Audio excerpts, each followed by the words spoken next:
Hey everyone, just a quick heads up. The Realness contains some strong language.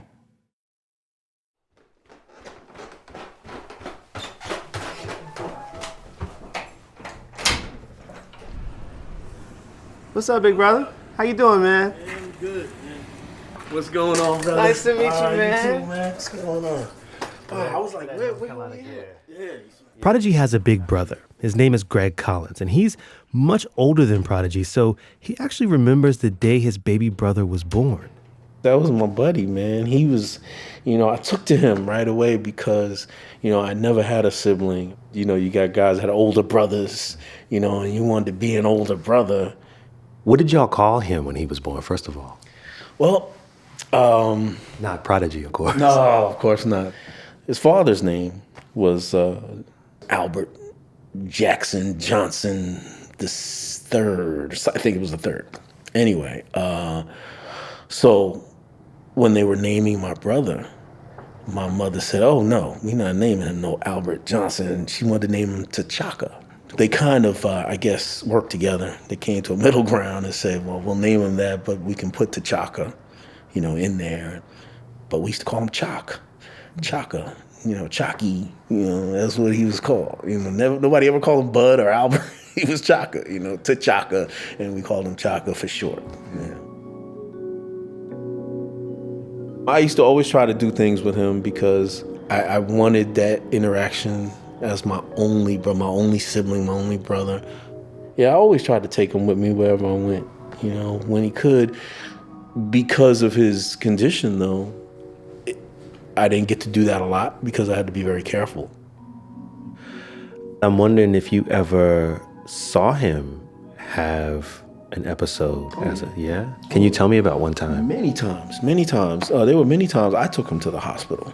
When I had my own family, he used to come to visit me, and he had, I think it was twice, he had episodes I had to take him to the hospital.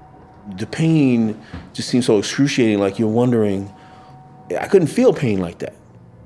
Watching him and his pain going through what he was going through, and it's just those movements, I couldn't feel that, man, but I felt it. I couldn't feel it, but I felt it.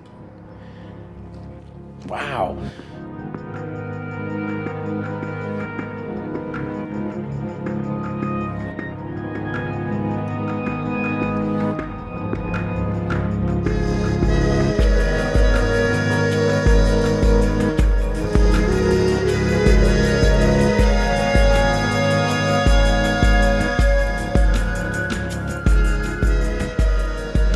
Prodigy had countless experiences just like this, ever since he was diagnosed as an infant in 1975. Back then, children with sickle cell anemia weren't expected to make it to adulthood. They might not even survive their first few months. But Prodigy, he made it. He was born at a breakthrough moment in the history of sickle cell. After decades of neglect, the country really started to pay more attention to this disease. We're going to leave Prodigy's story for a moment and go back to a period in time when a group of doctors, black radicals, and even Hollywood stars took a misunderstood disease and turned it into one of the most urgent social and political issues of their era. I'm Mary Harris. And I'm Christopher Johnson. This is The Realness.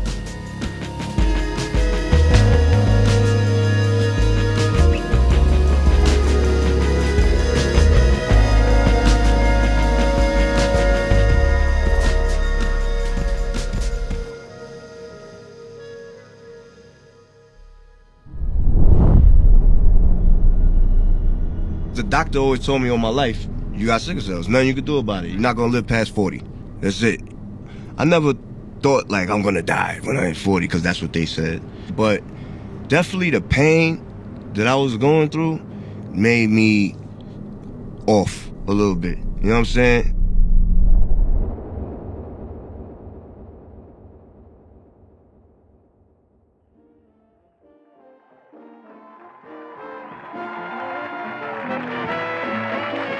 Welcome to the Mike Douglas Show. Back in the 1970s, one of the most popular daytime TV programs was The Mike Douglas Show. And now, here's Mike. It was hosted by an ex-big band and nightclub singer, and he'd have all kinds of celebrities on stage with him. That was pretty good, wasn't it, huh? How about my band, Joe Harnell and the band? This Mike Douglas show, which was filmed in Philadelphia, was watched by millions of people every day. Alondra Nelson is a sociology professor at Columbia University, and she's actually written about one specific episode in February 1972.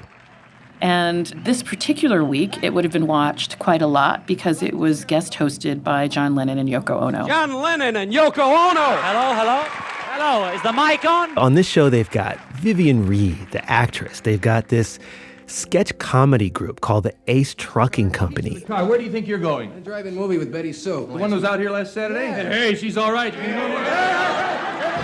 And in the midst of all that, John and Yoko and Mike Douglas, they turned to something really serious. There's a disease in our society today that is a major concern, sickle cell anemia, and it affects a special segment of the society. Here is a young man who is a medical student and is working on being a leading authority in the field. Meet Donald Williams.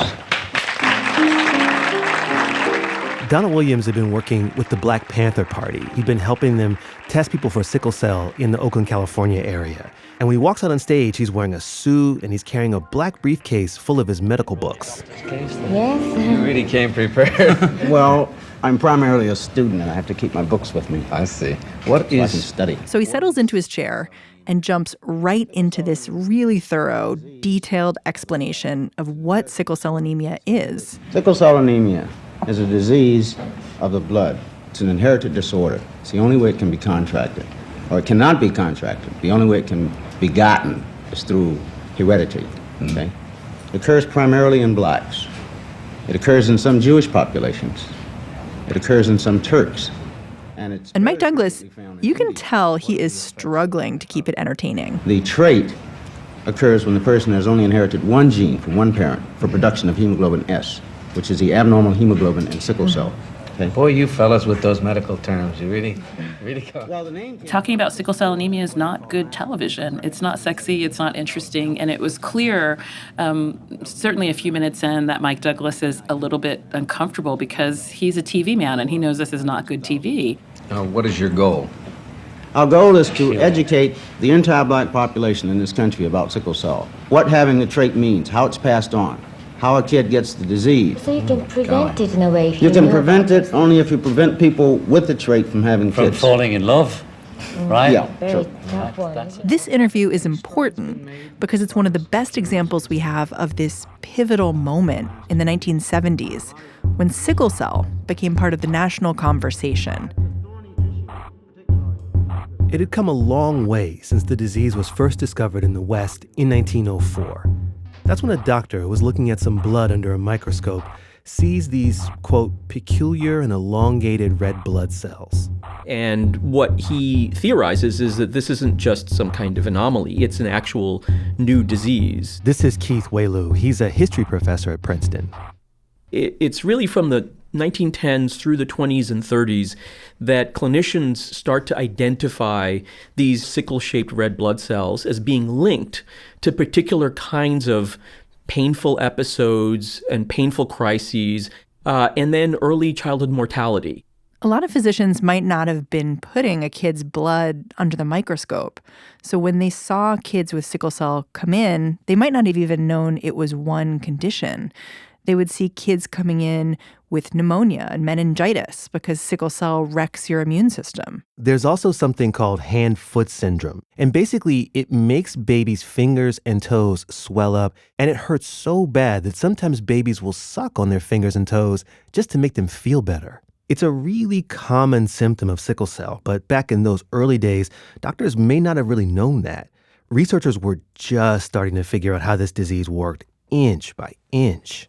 And then in comes somebody like Linus Pauling. After some years, at the end of the war, I learned about the disease sickle cell anemia. Linus Pauling won the Nobel Prize twice. He's a chemist. He's often considered one of the founders of molecular biology. And what Linus Pauling and his team of researchers theorize is that there can be such a thing as a disease that's caused by a molecule.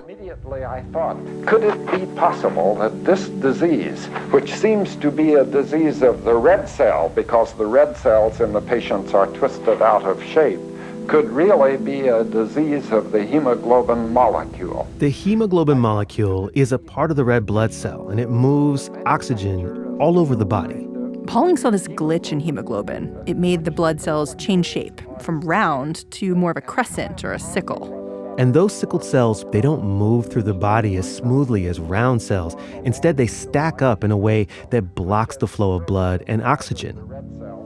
Nobody had ever suggested that there could be molecular diseases before, but this idea popped into my head. Pauling's discovery was pretty incredible. What it said is, we need to think about diseases as maybe happening at the level of small molecular dynamics rather than at the level of infections and viruses or bacteria.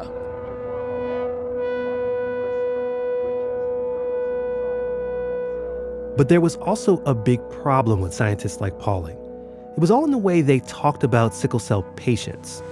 I believe, first, that heterozygotes should be identified. Heterozygotes is the term Pauling used to describe people who had the sickle cell trait who might pass it on to their kids. And he had some thoughts on how to stop the spread of this disease, and honestly, they're horrifying. If two heterozygotes marry one another, they should have no children, in my opinion. In a fairly kind of naive comment, he says, well, maybe we can find a way to tattoo on the forehead people who have the sickle cell gene, and you put a tattoo on another person's forehead who's also a carrier. And then he argues that they see each other, and they see that each of them carries this gene. And maybe they will avoid falling in love with each other.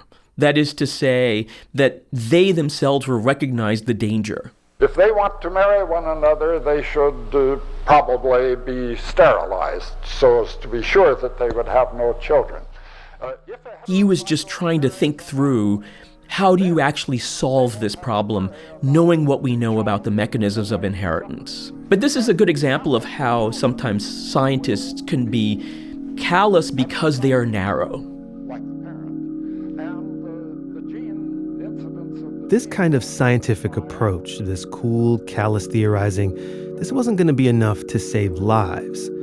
That was going to take a different kind of fight in the communities where sickle cell was being lived and treated. That would have to be a fight advocating for people.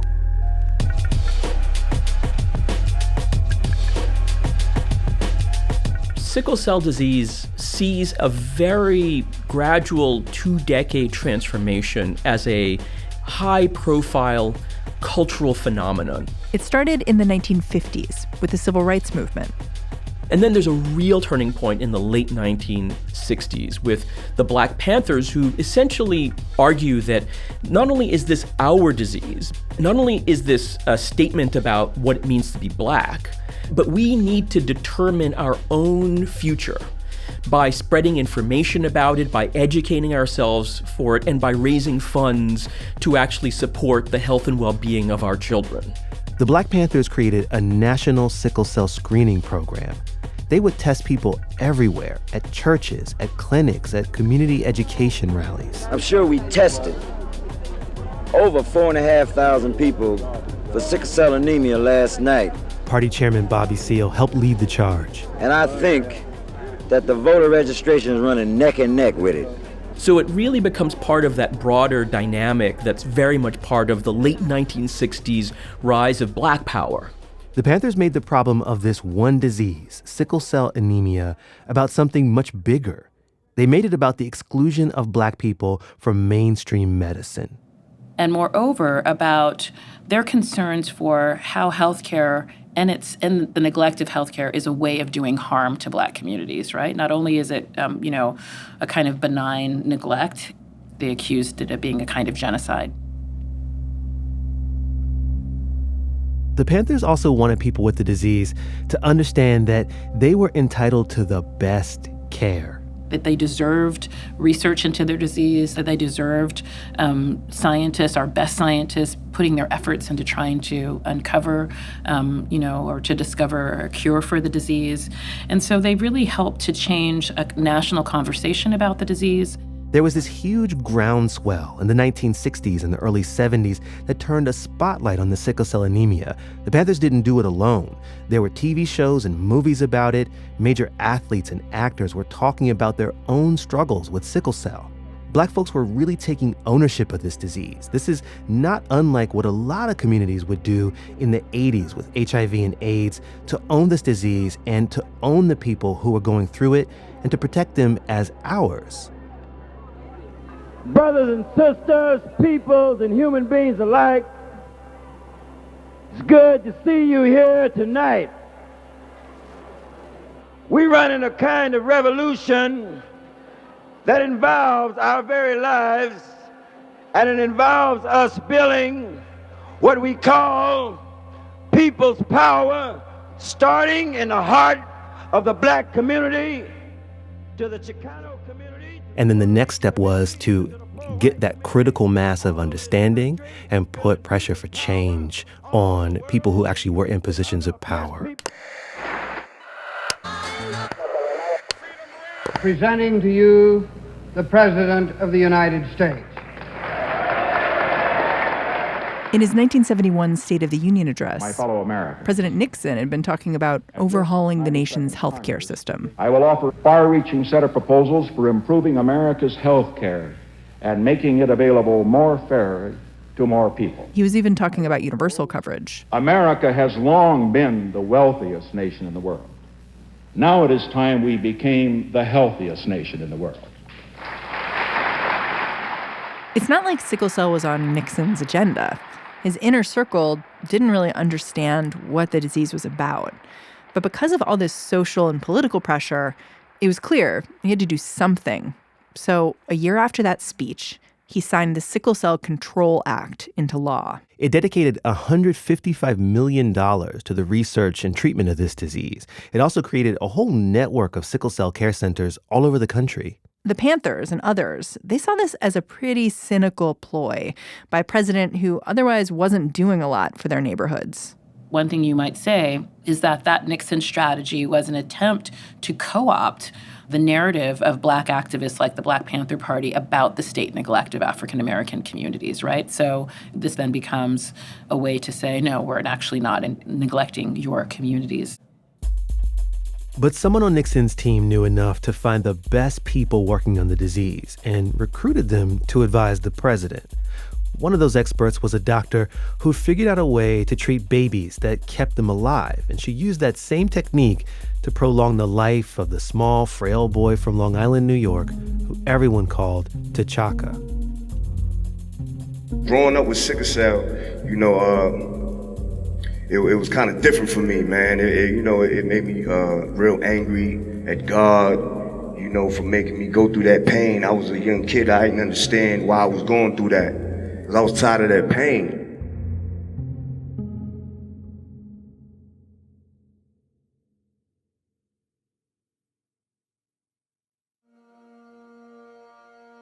Pain and I got real close in those early years.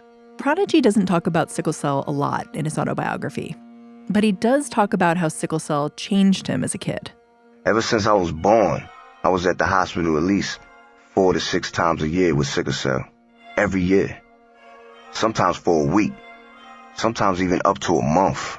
He tells one story in particular about this hospital visit. He was about 4 years old at the time. His grandmother was there with him. She was watching over him. I was sleeping hard for a few hours. And when she tried waking me up, I wouldn't open my eyes. She called the doctors to check on me, and they said I was just sleeping. She called their superiors, and they said the same. But my grandmother, a Southern, strong-willed female from the old school, knew better. His grandmother was Bernice Johnson, and she was a force, a powerful, super influential businesswoman who owned a well-known dance studio in Queens, New York. She told them that the next person that she was going to call would be her lawyer if they didn't wake me up immediately. They went into a frenzy. finding that all my vital signs were deadly low, and I was slipping in and out of a coma. Grandma saved my life. It's something that so many sickle cell patients run up against: not being trusted, not getting care. And what we've learned from talking to a lot of people in Prodigy's life is that his survival depended on a huge network of people: his grandmother, his mom, neighbors, and friends. And there was also this pediatrician, Dr. Yvette Frances McBarnett. She was instrumental in making sure Prodigy made it out of childhood. Dr. Frances had her own sickle cell clinic in a house on Farmers Boulevard in Jamaica, where I hated going because it meant I was getting a penicillin shot in my butt. Dr. Frances was a pioneer. She'd started practicing in the 1950s, when mortality for kids with sickle cell still hung around 10 years old. In the 1960s, she opened a clinic in Queens, New York, where she treated children with sickle cell. And by the time Prodigy was born in 1974, the Nixon White House had appointed Dr. Frances to help with its work on sickle cell. And when Dr. Frances looked at kids like Prodigy, what she saw was that they kept getting those infections, and that would cause them to get really sick, sometimes even die. The primary thing that goes wrong with sickle cell, your blood cells getting stuck in your vessels, has this effect on your immune system. It actually blocks off your spleen, which means that when you get sick, you get really sick. When you get a cold, it can easily become pneumonia. And so she and other doctors like her start thinking, how can we prevent infections in these kids? And the way they did that was by giving these kids antibiotics, shots of penicillin. And it seemed to work. Remember that it was uncommon for those with sickle cell to live past their teenage years when Mom started medicine. And she was helping kids who it wasn't clear if they would survive. Dr. Frances died in 2016, but her daughter, Ellen McBarnett, she actually worked at the clinic. And she was doing her best, and she didn't know when she first started helping kids survive past 20, if they would survive to 25, would they survive to 30? This is groundbreaking. Dr. Frances started using antibiotics in this way 15 years before the wider medical community acknowledged just how effective it is. And largely because of this treatment, Prodigy is among the first generation of kids born with sickle cell who, it's almost like this sidewalk gets extended out in front of them very slowly. And if you look at a graph that charts life expectancy for people with sickle cell anemia over the past century, the line on that graph spikes right around the early 1970s. This is right around the time that Prodigy was born. I think our favorite game was tag in the dark. Someone's it, you choose who's it. Carrie Edge grew up with Prodigy. They met because when she was still a toddler, she started taking dance classes at his grandmother's dance studio. And just like his brother Greg, she calls him Chalk. Every Saturday, pretty much, she was there. Hanging around, getting into trouble. What do you remember about Chalk? He was quiet, funny, a real boy's boy, you know. Very mischievous, like Spider-Man. Did you see him have an episode as a kid? It had to have been excruciating pain. I've never seen anyone scream like that, ever. He appeared to know that it was going to be painful and that there was nothing that he could do but take the pain. He couldn't stay quiet. I felt like I was supposed to stop it and didn't really know how, other than to just go get an adult. Carrie and her mom were part of this extended family that took care of Prodigy when he was little. They'd go to the hospital when he was there. They'd take shifts and watch over him. I learned very early that he was not to be alone. Tell me about that. The child can't be alone. I mean, he could be alone, but he can't be, like, completely alone. It has to, is... Why not? Because something can happen at any moment. All of this going in and out of the hospital, all of these awful experiences he had while he was there, It all just began to take a toll on him. Around the time he was 12, he was getting fed up with it. And he also started removing himself more. And I noticed that he became less friendly. He was never rude to me, but I could see him being rude and short with people. And my conversations with him didn't include so much laughter anymore. Growing up with sickle cell, you know, it was kind of different for me, man. It made me real angry at God, you know, for making me go through that pain. I was a young kid. I didn't understand why I was going through that.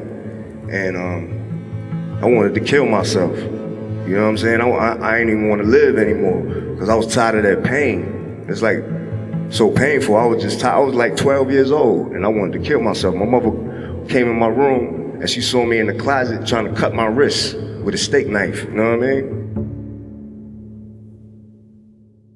But at the same time Prodigy was going through all of this, at the same time he was feeling like he couldn't live with this pain, he was also discovering hip-hop. He heard how LL Cool J growls on the mic on Rock the Bells. LL Cool J is hard as hell. Battle anybody, I don't care, you tell. I excel, they all fail. Gonna come sell, double L must rock my bells. He heard Run DMC's classic track, Sucker MCs, all drums, hard, in your chest, kick and snare. 2 years ago, a friend of mine asked me to say some MC rhyme, so I said this rhyme I'm about to say. The rhyme was there, but then it went this way. When I heard those songs, that just changed everything in my life. I used to play the songs for my mother. Like, yo, Mom, check this out. Matter of fact, I used to say Rakim's rhymes to my mom and act like I wrote it. Rap music spoke to the anger he says he felt because of his condition and all of the fire and the aggressiveness of the music. Prodigy loved it. I was like, all right, this is what I want to do. It was just a vibe. You could just feel it. You know what I mean? You could feel this is what it's supposed to be. He says hip-hop saved his life. Next time on The Realness, Prodigy wasn't just born at a pivotal moment in the history of sickle cell. Mobb Deep came of age during one of the most electric moments in rap music. We take you inside the golden age of hip-hop and one of New York City's most epic nightclubs. There were little compartmental rooms. You would find a new one every time you went to this damn club. And these rooms used to have shit going on in them. Like what? Sucking, fucking, snorting, smoking, this, that.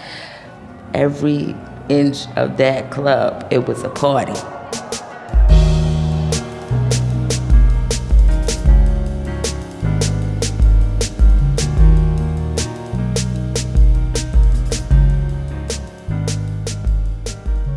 The Realness is a production of WNYC Studios, hosted by me, Christopher Johnson, and Mary Harris. Our editor is Christopher Worth. We had help from consulting producer Kathy Yandeli and associate producer Aaron Mathewson. Celia Muller makes sure we're legally in the right, and Michelle Harris is our fact checker. Jared Paul is our engineer. Casey Means is our technical director. Our team includes Amanda Aronchik and Audrey Quinn, along with Stephen Renaud, Caitlin Sullivan, Ariana Jones, and Nikki Galtland. WNYC's vice president of news is Jim Schachter. Trumpeter Christian Scott wrote our beautiful theme song and composed a lot of the music in this series. Additional music by Melanie Sue. Thanks to Buck50 Productions for sound from Prodigy's audiobook. And thanks to Pandora for sharing audio of Questlove Supreme. A heads up from them, you can stream their Sounds Like You concert online. That performance included a rendition of Mobb Deep's Shook Ones Part 2 by Nas. It was recorded just a few weeks after Prodigy died. We also want to show love to Prodigy's friends and family who gave us their time, welcomed us into their homes, and shared their memories of a man they treasure. WNYC's health coverage and The Realness is supported in part by the Robert Wood Johnson Foundation, Jane and Gerald Katcher and the Katcher Family Foundation, Science Sandbox, an initiative of the Simons Foundation and the Alfred P. Sloan Foundation.